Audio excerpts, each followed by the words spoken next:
معزز سامعین کرام، حاضرین مجلس، السلام علیکم ورحمۃ اللہ وبرکاتہ۔ بسم اللہ الرحمن الرحیم۔ رب اشرح لی صدری ویسر لی امری واحلل عقدۃ من لسانی یفقہوا قولی۔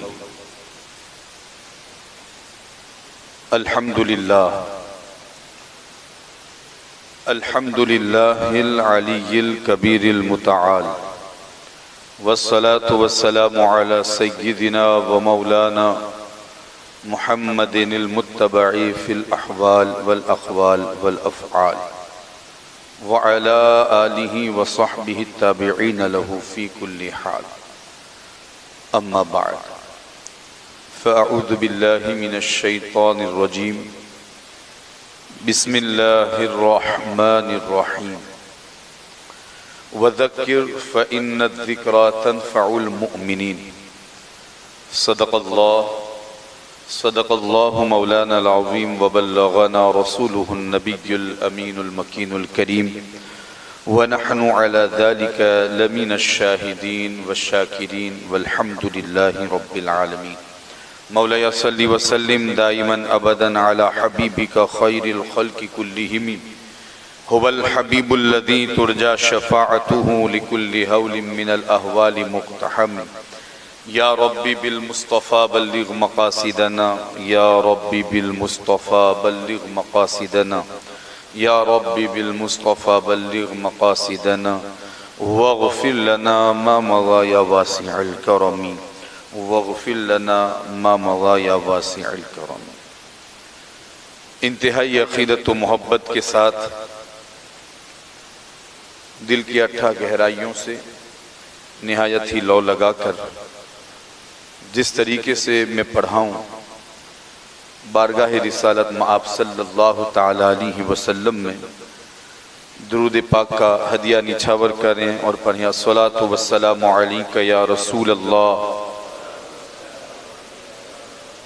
الصلاة والسلام عليك يا حبيب الله، وعلى آلك وأصحابك يا نور الله صلی اللہ تعالی علیہ وسلم۔ محترم سامعین، اور آج ہم اور آپ سید الایام میں جمعہ کے دن نماز جمعہ سے پہلے مجلس میں شریک ہیں اور حاضر ہیں۔ اللہ رب العزت ہماری اس حاضری کو قبول فرمائے اور ہمارے لیے اور ہمارے مرحومین کے لیے اسے ذریعہ نجات بنائے۔ قرآن مجید والفرقان حمید کی ایک آیت کریمہ میں نے آپ کی سماعتوں کے حوالے کی، وَذَكِّرْ فَإِنَّ الذِّكْرَى تَنْفَعُ الْمُؤْمِنِينَ، جس کا ترجمہ یہ ہوتا ہے کہ محبوب اب مومنوں کو نصیحت کیجئے، سمجھائیے، اس لیے کہ نصیحت اور سمجھانا یہ مومنوں کو فائدہ دیتا ہے۔ جب بھی نصیحت کی جاتی ہے تو مومنوں کے دلوں پر اس کا اثر ہوتا ہے اور انہیں دین کی طرف رغبت نصیب ہوتی ہے اور وہ دین کی طرف مائل ہوتے ہیں۔ تو آپ انہیں سمجھائیے، اس لیے کہ آپ کے ارد گرد بیٹھنے والے یہ مومنین ہیں، اور صرف یہی نہیں بلکہ قیامت تک جتنے بھی مومنین آئیں گے یہ سب آپ کی نصیحت سنیں گے اور نصیحت سن کر اس پر عمل کریں گے تو یہ دین کی طرف مائل ہوں گے اور رغبت حاصل ہوگی اور انہیں عملی جذبہ نصیب ہوگا۔ تو سمجھائیے، سمجھانا مومنوں کو فائدہ دیتا ہے۔ نبی کریم صلی اللہ تعالی علیہ وسلم نے اس آیت کریمہ پر اس قدر بہترین طور پر عمل کیا کہ آپ کی ظاہری حیات میں جب بھی کوئی موقع ایسا میسر آیا کہ جس میں آپ ناصحانہ کلمات سے صحابہ کرام کو نواز سکتے تھے کبھی آپ نے اس کو گوایا نہیں، ہمیشہ صحابہ کرام کو نصیحتیں فرمائی اور دین کی طرف انہیں مائل کیا۔ جب جب موقع ملا، چاہے وہ سامنے ایک ہوں، دو ہوں، یا پھر ایک جمع غفیر ہوں یا ایک گروہ ہوں، اگر وہ موقع اور محل نصیحت کے لحاظ سے بہتر ہوتا تو حضور علیہ السلام اس وقت ضرور نصیحت فرماتے اور صحابہ کرام رضوان اللہ تعالی علیہ مجمعین اس نصیحت پر عمل کرتے، کیونکہ یہ قرآن کا فرمان ہے، آپ سمجھائیے، آپ نصیحت کیجئے۔ نصیحت کرنا یہ بھی مومنوں کا کام ہے اور نصیحت پر عمل کرنا یہ بھی مومنوں کا کام ہے، اور نصیحتیں جب بھی کی جائیں یہ مومنوں کو فائدہ دیتی ہیں۔ ایک بات یہ بھی یاد رکھیں کہ نصیحت کے حوالے سے موقع اور محل کو بہت دخل ہے، یعنی ہر وقت نصیحت کرنا یہ بھی درست نہیں۔ جب جب وہ موقع ہمیں ملے اس وقت ہمیں نصیحت کرنا چاہیے، چاہے وہ کوئی بھی ہو، وہ دیکھ رہا ہو کہ فلاں شخص کو اس میں نصیحت کرنی جیسی ہے تو وہ نصیحت کر لیں، اس لیے کہ ہو سکتا ہے کہ اس نصیحت کی وجہ سے اس مومن کو فائدہ پہنچ جائے، فائدہ ہو جائے، جس کے ذریعے اس کی دنیا بھی سنور جائے اور اس کی آخرت بھی سنور جائے۔ اور اگر وہ موقع اور محل نصیحت کا نہیں ہوتا اور ایسے وقت میں کوئی نصیحت کرتا ہے تو پھر یاد رکھیں وہ الفاظ بھی بیکار ہو جائیں گے۔ کیوں؟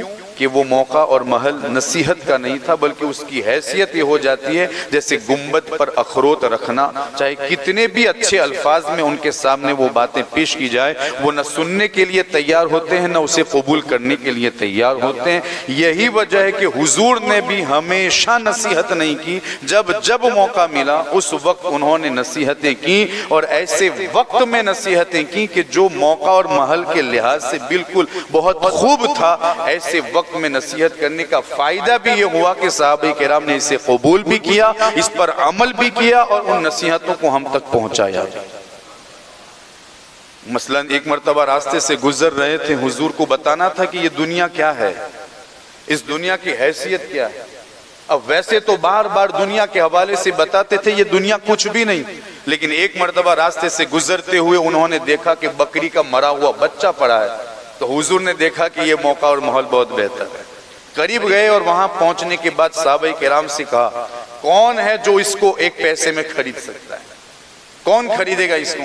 جب وہ مردہ بچہ وہاں پڑا تھا تو لوگوں نے کہا حضور ویسے بھی یہ کسی کام کا نہیں، اور پھر بھی یہ مردہ ہے تو اور کام کا نہیں، کون اپنا پیسہ بگاڑے گا اور کون اس کو خریدے گا، اور کون اس کو خرید کر فائدہ اٹھائے گا؟ اس کو کوئی نہیں خریدے گا، اس لیے کہ لوگوں کے نزدیک اب اس کی کوئی حیثیت ہی نہیں رہی۔ جب لوگوں نے یہ باتیں بیان کی حضور کے سامنے تو میرے مصطفیٰ کریم نے اسی وقت کہا کہ دنیا کی بھی یہی حیثیت ہے، دنیا بھی تمہارے سامنے ایسی ہے کہ اس کی اللہ کے نزدیک بھی کوئی حیثیت نہیں، کہ دنیا کے حوالے سے تمہارے نزدیک اس کی کوئی حیثیت نہیں ہونی چاہیے۔ جس طریقے سے تم اس مردہ بچے سے نفرت کرتے ہو، تمہیں دنیا سے بھی اتنی نفرت کرنی چاہیے، اور ہماری نظریں ہمیشہ آخرت پر ہونی چاہیے تاکہ ہماری دنیا بھی سنور جائے اور ہماری آخرت بھی سنور جائے۔ اس لیے مولا کائنات مولا المسلمین ہمیشہ محراب میں بیٹھ کر روتے، اور روتے ہوئے یہ کہتے یہ دنیا یہ دنیا یہ دنیا، کہ میں نے تو اسے 3 طلاق دے دی ہیں لیکن پھر بھی میرے پیچھے دوڑتی ہے، میں اسے پسند نہیں کرتا۔ یہ سب کچھ نصیحت مصطفیٰ کا اثر تھا، حضور علیہ السلام کا اثر تھا۔ آج اسی محبوب اور مقبول نبی کریم صلی اللہ تعالی علیہ وسلم کی کچھ نصیحت میں آپ کی سماعتوں کے حوالے کرنا چاہتا ہوں، اس لیے کہ ہماری بھی یہ خواہش ہوتی ہے کہ ہمیں کوئی نصیحت کریں اور ہمیں اس کے ذریعے کوئی فائدہ پہنچے، اور یقیناً ایسا ہوتا ہے کہ پھر ہم بڑوں کے پاس جاتے ہیں اور وہاں جا کر ان سے کہتے ہیں کہ کچھ نصیحت کیجئے تاکہ ہماری دنیا اور آخرت دونوں سنور جائیں۔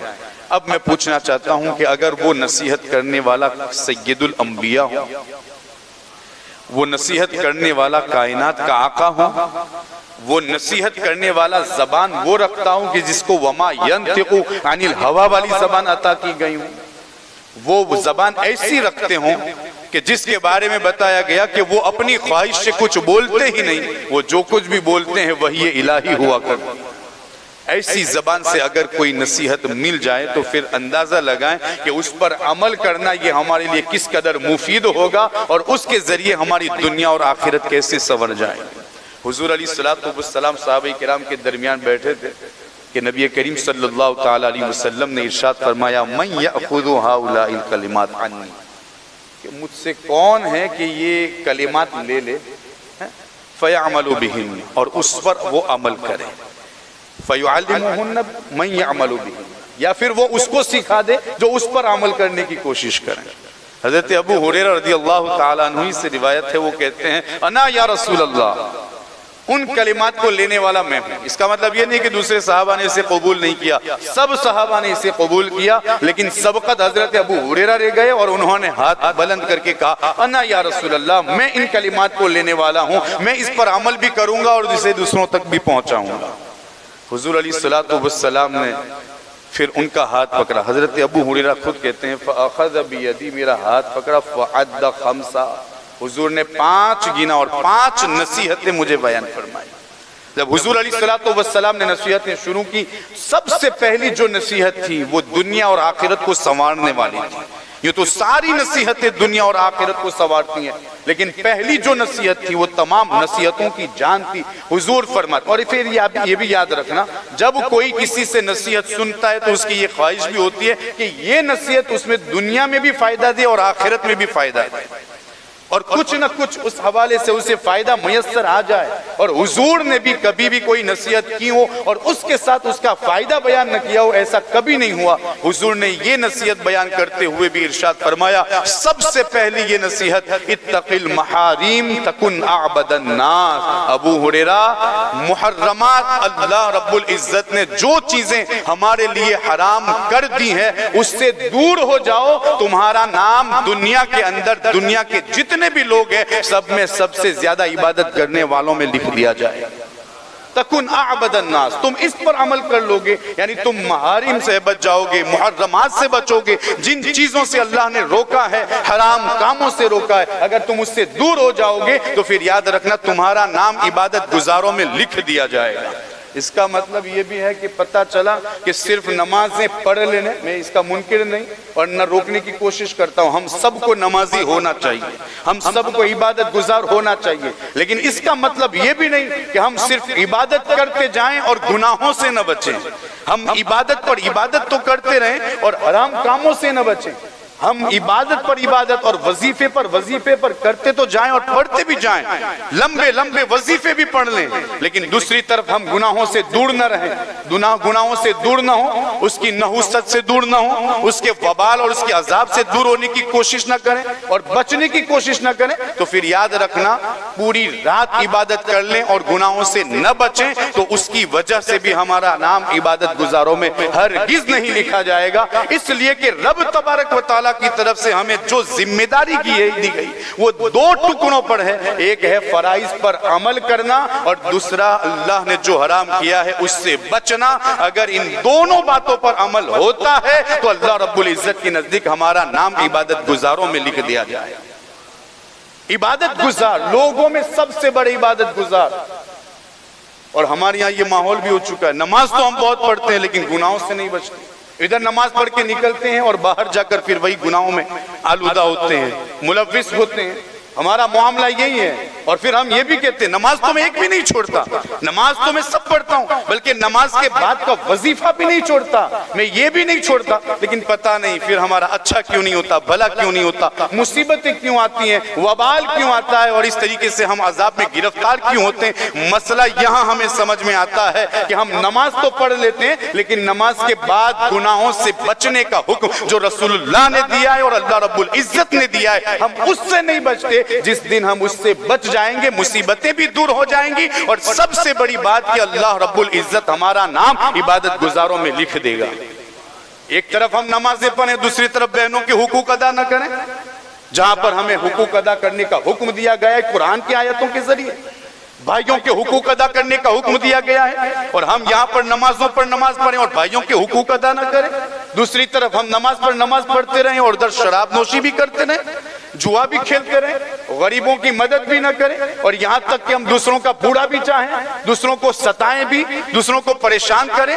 کسب معاش کے حوالے سے دیکھیں تو ہم حرام کمائیں، حرام کھائیں، حرام پیئیں، اور ادھر ہم نماز پر نماز پڑھتے رہیں۔ اس کی وجہ سے ہم عبادت گزاروں میں شامل نہیں ہو سکتے۔ اگر عبادت گزاروں میں شامل ہونا ہے اور لوگوں میں سب سے بڑا عبادت گزار بننا ہے تو رسول اللہ کی یہ حدیث ہمیں یاد رکھنی ہوگی اور اس پر عمل کرنا ہوگا۔ ایک طرف نماز ہوگی، دوسری طرف گناہوں سے بچنا ہوگا، حرام کاموں سے بچنا ہوگا۔ جس دن یہ شرف ہمیں حاصل ہو گیا، اللہ رب العزت ہمارا نام عبادت گزاروں میں شامل فرما لے گا اور ہم لوگوں میں سب سے بڑے عبادت گزار بن جائیں۔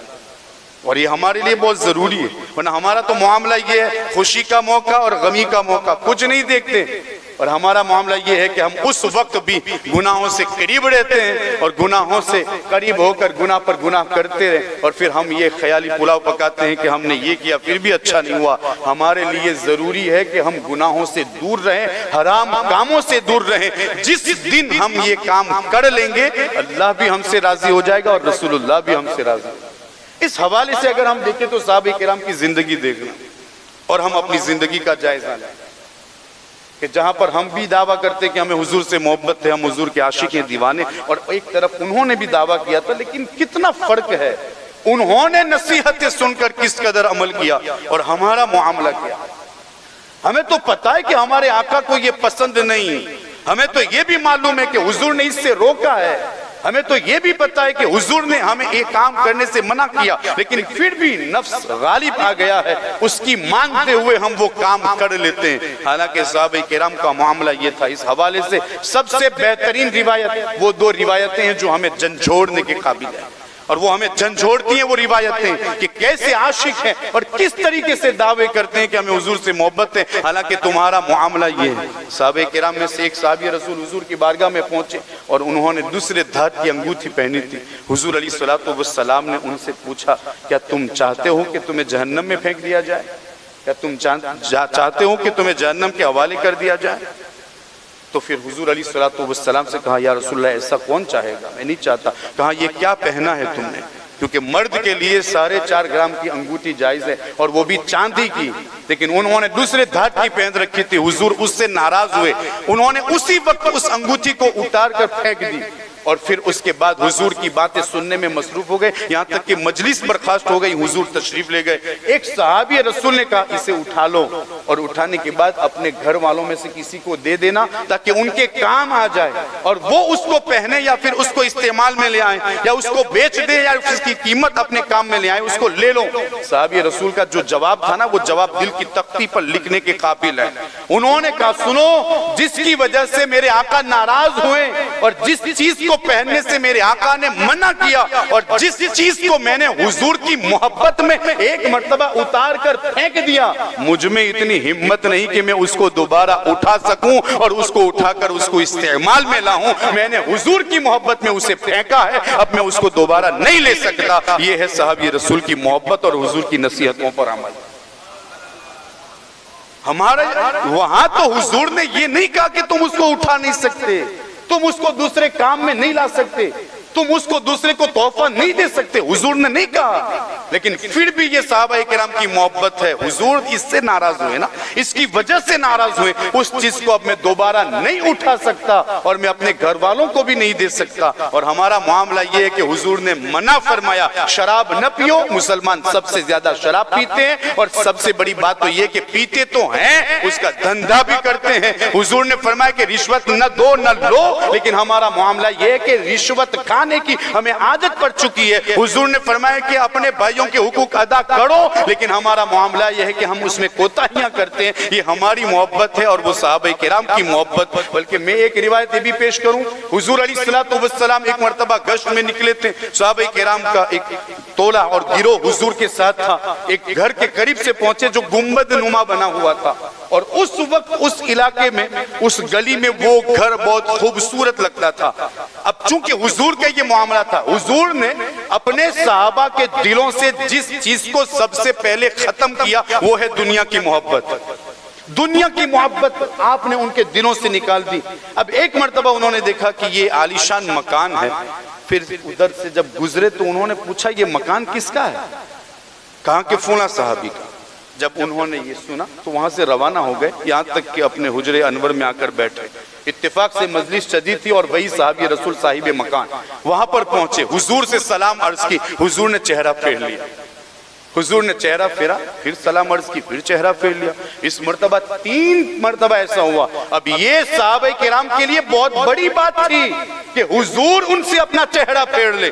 آخر ایسا ہم نے تو کیا کیا ہے کہ حضور اپنا رخ انور پھیر رہے ہیں اور ہم سے اپنا رخ چھپا رہے ہیں اور اپنا چہرہ پھیر رہے ہیں. ہم سے کون سی غلطی ہو گئی ہے؟ یہ سب سے بڑی مصیبت تھی. مکان ختم ہو جانا، دولت کا نہ ہونا، اس طریقے سے دنیاوی عیش و عشرت کا نہ ہونا، یہ ان کے نزدیک کوئی حیثیت نہیں رکھتا تھا. لیکن حضور ان سے رک جائے اور حضور ان سے روٹھتے ہوئے اپنا چہرہ پھیر لے، یہ ان کے لیے سب سے بڑا وبال تھا، سب سے بڑی مصیبت تھی. جب مجلس برخاست ہوئی تو اس صحابی نے پوچھا کہ معاملہ کیا ہے؟ میرے مصطفیٰ کریم نے آج تک مجھ سے رخ نہیں پھیرا، انہوں نے مجھ سے رخ کیوں پھیرا؟ بتاؤ تو صحیح. ایک صحابی نے کہا کہ ہوا تو کچھ نہیں، بس اتنا تھا کہ آپ کے مکان کے قریب سے گزرے تھے اور حضور نے پوچھا تھا کہ یہ مکان کس کا ہے، اور پھر ہم یہاں پر آ گئے، اس کے سوا کچھ نہیں ہوا. وہ صحابی رسول وہاں سے اٹھتے ہیں اور اٹھنے کے بعد اپنے گھر جاتے ہیں اور اپنے گھر کو توڑ دیتے ہیں اور اس کو زمین پر گرا دیتے ہیں.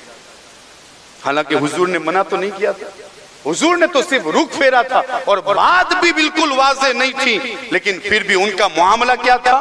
انہوں نے اس وقت دیکھا کہ حضور مجھ سے اس لیے رخ پھیر رہے ہیں کہ میں نے یہ مکان بنایا ہے، اگر یہ مکان میرے اور حضور کے درمیان آڑے آ رہا ہے تو مجھے ایسے مکان کی ضرورت نہیں ہے. میں صفہ والوں کے ساتھ زندگی گزار لوں گا، مجھے ایسے مکان کی ضرورت نہیں ہے جس کی وجہ سے ہمارے آقا ہم سے ناراض ہیں.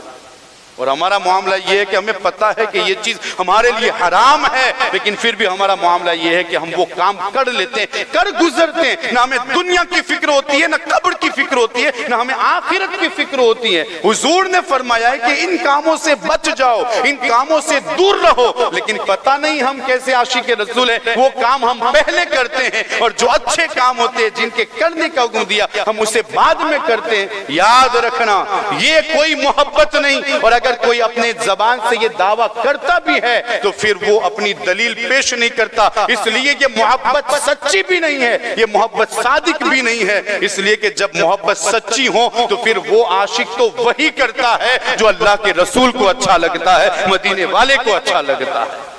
اللہ کے رسول فرماتے اتق المحارم، محرمات سے بچو، گناہوں سے بچو، دور رہو اس سے. تمہیں یہ پتا ہو کہ اس سے اللہ ناراض ہوتا ہے، اس سے دور ہو جاؤ. تمہیں یہ معلوم ہو کہ اللہ کے رسول ناراض ہوتے ہیں، اس سے دور ہو جاؤ. جس دن اگر آپ نے یہ کام کر لیا تو اللہ بھی راضی ہو جائے گا اور رسول اللہ بھی راضی ہو جائے گا. اب یہاں پر ایک روایت میں آپ کے سامنے پیش کرنا چاہتا ہوں. ہمارے پیر و مرشد حضرت علامہ عبد المبین نعمانی صاحب قبلہ عطال اللہ عمر، انہوں نے ایک کتابچہ تیار کیا ہے، اس میں حکایات اہل دل، یہ اس کا نام ہی ہے، ایک اہل دل کی روایت اس میں انہوں نے ذکر کی ہے. ہمیں تو اس کی پرواہ نہیں ہوتی نا کہ کیا ہوگا قبر میں، کیا ہوگا آخرت میں، کیا ہوگا. ہم تو اپنی منمانی کی زندگی گزارتے ہیں. اللہ ماشاءاللہ ہمارا معاملہ یہ کہ ہم نفس کی سنتے ہیں، ہم رسول اللہ کی نہیں سنتے اور نہ اللہ رب العزت کی سنتے ہیں، اور ہم وہی کرتے ہیں جو ہمارا نفس کہتا ہے. لیکن اللہ رب العزت نے ہمارے لیے ہماری دنیا اور آخرت سنوارنے کے لیے یقیناً بہت سارے راستے عطا فرمائے. اس میں سے ایک یہ بھی ہے کہ دنیا کے ذریعے تم آخرت تک پہنچو، اس پر اندازہ لگاتے ہو. تو اس روایت میں میرے پیر و مرشد نے اس چیز کو ذکر کیا ہے کہ ایک شخص نے ایک طوائف کو خریدا، چونکہ اس پر عاشق تھے تو انہوں نے خرید لیا. لیکن وہ کہتے ہیں نا کہ پھر جب یاد آتی ہے رسول اللہ کی اور یاد آتی ہے اللہ رب العزت کی اور ایک طرف نگاہوں میں آخرت اور اللہ کا عذاب ہوتا ہے، پھر وہ کام وہ نہیں کرتا جس سے اللہ اور اس کے رسول ناراض ہوتا. خرید تو لیا تھا، ہوتا یہ کہ وہ اپنے کام میں مصروف رہتے، وہ طوائف وہاں پر سامنے بیٹھی رہتی. کئی دن گزر گئے اس طریقے سے، اور دن گزرتے گزرتے ایک مرتبہ وہ طائفہ، وہ طوائف ان سے کہنے لگی غصے کے عالم میں، تمہیں کیا ہو گیا ہے؟ روزانہ خریدتے ہو اور یہاں پر بٹھا کر رکھتے ہو، یہاں پر بٹھاتے ہو، کوئی یوز نہیں کرتے، استعمال نہیں کرتے، اور اگر ایسا ہی ہے تو مجھ کو چھوڑ دو تاکہ میں کوئی اور دروازہ کھٹکھٹاؤں. جب یہ بات لمبی ہو گئی تو چونکہ اس وقت وہ اپنے کام میں مصروف تھے اس کے یہ کلمات سن کر وہ اور بھی جذبے میں آ گئے، اور جذبے میں آتے ہی وہ کھڑے ہو گئے۔ کھڑے ہونے کے بعد انہوں نے دیا جلایا، اور دیا جلانے کے بعد جب اس کی لو تیز ہوئی تو اس پر اپنی انگلی رکھ کر بیٹھے رہے، یہاں تک کہ اس آگ کی حدت اور شدت نے اس انگلی کو جلا دیا۔ وہ واپس آئے، واپس آنے کے بعد اس سے کہا کہ اب تم جا سکتی ہو اور اب دوبارہ نہ آنا، اب تمہارا کام ہو گیا، اب تم دوبارہ نہ آنا۔ وہ اٹھ رہی تھی اور اٹھتے اٹھتے اس نے کہا ٹھیک ہے میں جا تو رہی ہوں، لیکن یہ ریزن پوچھے بغیر، جانے بغیر ہرگز نہیں جاؤں گی کہ ایسا کیا کو کہ اتنے دنوں تک مجھ کو خریدا اور بٹھائے رکھا اور آپ نے میرا استعمال بھی نہ کیا، اور آج مجھے یہ کہہ رہے ہو یہ معاملہ کیا ہے، جب تک بتاؤ گے نہیں تب تک جاؤں گی نہیں۔ وہ بزرگ کہتے سن، میں نے یہ ارادہ تو کیا تھا کہ تیرے ساتھ اس طریقے کا معاملہ کروں گا، لیکن پھر میری نگاہ آخرت پر پہنچتی، اللہ کے عذاب پر پہنچتی، اس لیے میں اپنے نفس پر صبر کرتے ہوئے بیٹھے رہتا، اور بیٹھے یہ اتنی راتیں گزر گئی، میں تجھ سے قریب نہیں ہوا، لیکن آج تو نے جب مجھ کو ابھارا تو سب سے پہلے میں نے یہ چاہا کہ چونکہ وہاں پر بھی گناہوں کی سزا آگ ہے، جہنم میں دھکیلا جانا ہے، جہنم کے حوالے کر دیے جانا ہے، تو لاؤ میں دیکھوں میں دنیا کی بھی آگ برداشت کر سکتا ہوں یا نہیں۔ اگر اس کو برداشت کر لوں گا تو پھر وہ آگ بھی قبول ہے، اور تیرے ساتھ وہ کر گزروں گا جو نہیں کرنا چاہیے۔ بس یہی وجہ ہے میں اٹھا اور میں نے دیا جلایا اور اپنی انگلی جلائی، لیکن میری چربی بھی پگھل گئی، یہاں تک کہ وہ آگ حدی تک پہنچ گئی۔ اس کے بعد میرے نفس نے چیخ چیخ کر کہا اب نہیں، اب نہیں، یعنی اس سے زیادہ برداشت نہیں ہو سکتا، اب قوت برداشت سے باہر ہے۔ تب جا کر میں نے کہا جب تو دنیا کی آگ کو برداشت نہیں کرتا تو جہنم کی آگ تو کیسے برداشت کر سکے گا؟ اس لیے ابھی ہی توبہ کر، اس کو چھوڑ، دنیا کو بھی چھوڑ دے، آخرت کی طرف مائل ہو جا، اللہ بھی تجھ سے راضی ہو جائے گا اور مدینے والا بھی تجھ سے راضی ہو جائے گا۔ وہ عورت کہتی ہے کہ ٹھیک ہے تمہاری یہ باتیں مجھے اچھی تو لگی، یہ ہے اہل دل کہ جن کے کلمات اگر اثر کر جائیں تو طوائف پر بھی اثر کرتے ہیں، اور وہ اس سے پہلے تو طوائف ہوتی ہے، جب نصیحت سنتی ہے تو اس کے بعد وہ اللہ والی ہو جاتی ہے۔ وہ خود کہتی ہے جتنے گناہ ہوئے ہو گئے، آج کے بعد ایک بھی گناہ نہیں ہوگا، میں اسی وقت تمہارے سامنے توبہ کرتی ہوں اور سچی مسلمان ہوتی ہوں اور میں دائرہ اسلام میں داخل ہو جاتی ہوں۔ یہ وہ بزرگ ہیں جو ہم سب کو اس بات کی طرف دعوت دیتے ہیں کہ ہم سب کو گناہ کا کام کرنے سے پہلے دنیاوی آگ سے آخرت کی آگ کا اندازہ لگا لینا چاہیے۔ اگر ہم اس کو برداشت کر سکتے ہیں تو ٹھیک ہے، اور اگر برداشت نہیں کر سکتے تو پھر یاد رکھیں 69% زیادہ آگ کی حدت ہوگی، تیزی ہوگی، کون اس کو برداشت کر سکے گا؟ حضور فرماتے ہیں اتق المحارم، اپنے آپ کو محارم سے بچاؤ، دور کر دو۔ دوسری نصیحت میرے مصطفیٰ کریم نے یہ ارشاد فرمائی وَرْضَ بِمَا قَسَمَ اللَّهُ لَكَ تَكُنْ أَغْنَى النَّاسِ، اللہ تمہیں جو دے اس پر راضی ہو جاؤ، تم سب سے بڑے مالدار ہو جاؤ۔ پتہ یہ چلا کہ حضور اس نصیحت میں ہمیں قناعت کا سبق دے رہے ہیں۔ تم قناعت اختیار کر لو، تم کانے ہو جاؤ، تم قناعت اختیار کرنے والے ہو جاؤ گے تو پھر یاد رکھو تمہارا نفس سب سے بڑا مالدار نفس ہوگا، سب سے زیادہ سکون تمہیں میسر ہوگا، اس لیے کہ جس کے پاس قناعت کی دولت نہیں ہوتی وہ لالچی ہوتا ہے، وہ حسد کرنے والا ہوتا ہے، اور جو قناعت کی دولت سے مالا مال ہوتا ہے اللہ رب العزت اسے دنیا میں بھی سکون عطا فرماتا ہے، قبر میں بھی سکون عطا فرمائے گا، وہ سب سے بڑا مالدار ہوگا، اس لیے کہ وہ اس بات پر راضی ہے میرے رب نے مجھ کو جو دیا وہ بہتر ہے، جتنا دیا وہ بہتر ہے، میں اسی پر راضی ہوں۔ اور اس کی فضیلت یہ ہے جو بندہ اپنے رب کے تھوڑے دیے پر راضی ہو جاتا ہے اسے دنیا میں سکون تو ملتا ہی ہے، لیکن آخرت کا معاملہ یہ ہے، خود میرے مصطفیٰ فرماتے ہیں جب وہ میدان قیامت میں پہنچے گا اس کے لیے سب سے بڑی فضیلت یہ ہوگی کہ وہاں رب قدیر ارشاد فرمائے گا لوگوں یہ میرے تھوڑے دیے پر راضی تھا، میں آج اس کے تھوڑے عملوں پر راضی ہو جاتا ہوں اور اس کی مغفرت فرماتا ہوں، اس کو جنت کا وعدہ کرتا ہوں۔ یہ حضور علیہ السلام کا فرمان ہے. اور پھر تیسری وَأَحْسِنْ إِلَى جَارِكَ تَكُنْ مُؤْمِنًا, اپنے مومن بھائی پڑوسیوں سے حسن سلوک کرو. اگر تم یہ کر لیتے ہو تو تم کامل مومن ہو جاؤ گے. حضور علیہ السلام کی یہ تیسری نصیحت بھی ہمارے لیے بہت اہم ہے. اگر ہم سب یہاں جتنے شریک ہیں, خود میں بھی اس میں شامل, اگر ہم سب اپنے پڑوسیوں کے حوالے سے یہ بات طے کر لیں, مجھ سے میرا پڑوسی کبھی ناراض نہیں ہوگا, مجھ سے میرا پڑوسی کبھی تکلیف محسوس نہیں کرے گا, تو پھر یاد رکھنا اس طریقے سے اسلام کے اس قانون پر اور رسول اللہ کی اس نصیحت پر عمل کرتے ہوئے پوری دنیا میں سکون کا ماحول برپا ہوگا اور پوری دنیا میں اسلامی معاشرہ اور سکون ہی سکون نظر آئے گا. اس لیے کہ جب کوئی شخص اپنے پڑوسیوں کے ساتھ حسن سلوک سے پیش آتا ہے, اللہ کے رسول بھی اس سے راضی ہوتے ہیں اور اللہ رب العزت بھی اس سے راضی ہوتا ہے.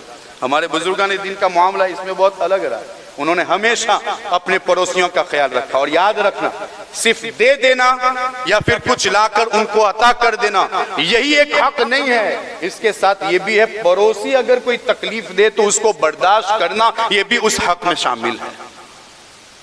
بلکہ میں نے جو پہلی بات بتائی نا کہ جو فرض ادا کریں اور پھر باہر جا کر گناہ کا کام کریں اور حضور نے جن کاموں کا حکم دیا وہ نہ کریں اور اس کے خلاف کریں تو وہ عبادت گزاروں میں شامل نہیں ہوگا. اس روایت پر ایک اور روایت بھی پیش کرتا چلوں جو اسی سے ملتی جلتی. حضور کی بارگاہ میں ایک شخص نے عرض کی, یا رسول اللہ, ایک عورت ہے جو بہت پرہیزگار ہے, فرض ادا کرتی ہے, نوافل بھی پڑھتی ہے, لیکن اس کا معاملہ پڑوسیوں کے حوالے سے یہ کہ اس کی وجہ سے اس کے پڑوسی بہت پریشان ہے, تکلیف میں مبتلا ہے. میرے مصطفیٰ کریم فرماتے ہیں وہ عورت جہنم میں جائے.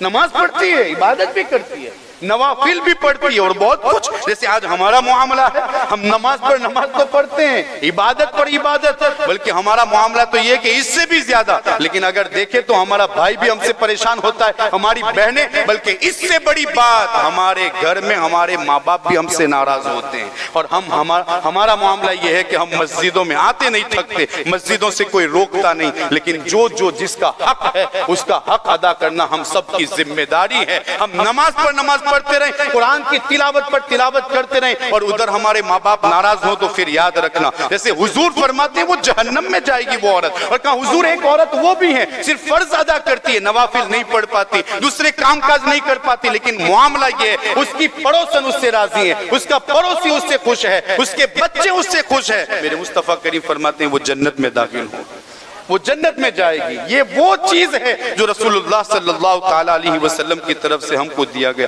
اور ہمارا معاملہ یہ ہونا چاہیے کہ ہم سے ہر ایک خوش ہوں. اور پھر یاد رکھنا, اگر ہم کسی کا بھلا نہیں کر سکتے تو کسی کو تکلیف بھی نہیں دینی چاہیے. بھلا نہیں کر سکتے, بھلا نہیں سوچ سکتے, بھلائی سے پیش نہیں آ سکتے تو کسی کے لیے تکلیف کا سبب بھی نہیں بننا چاہیے. اس لیے کہ ہم تو گزر جائیں گے, وہ تکلیفیں یہاں پر رہ جائیں گی اور لکھ دی جائیں گی, اور پھر معاملہ یہ ہوگا کہ ہم بہت کچھ لے کر آخرت میں پہنچیں گے, اور وہاں جب حق لینے والے آئیں گے تو معاملہ یہ ہوگا کہ ہماری نیکیاں بھی ختم ہو جائے گی, بلکہ معاملہ یہ ہوگا کہ ان کے حقوق کی وجہ سے ان کے گناہ بھی ہم کو دے دیے جائیں گے. اس سے پہلے کہ ہماری آخرت بگڑ جائے, ہم سب کو اس حوالے سے کام کرنا چاہیے تاکہ اللہ رب العزت ہم سب کو دنیا اور آخرت میں بہترین زندگی نصیب فرمائے. اس لیے کہ خود رب قدیر نے ارشاد فرمایا, من عامل صالحا من ذکر او انثى وهو مؤمن فلنحيينه حیاتا طیبہ, کہ جو مومن مرد اور عورت بشرط کہ وہ مومن ہو اگر نیک عمل کرتے ہیں تو پھر اللہ رب العزت انہیں دنیاوی زندگی, آخرت کی زندگی میں انہیں بہترین زندگی عطا فرماتا ہے. اللہ رب العزت سب سے پہلے مجھے اس پر عمل کی توفیق عطا فرمائے, اور جن احباب نے سنا انہیں بھی اس پر عمل کی توفیق عطا فرمائے. استغفر اللہ ربی من کل ذنب واتوب الیہ.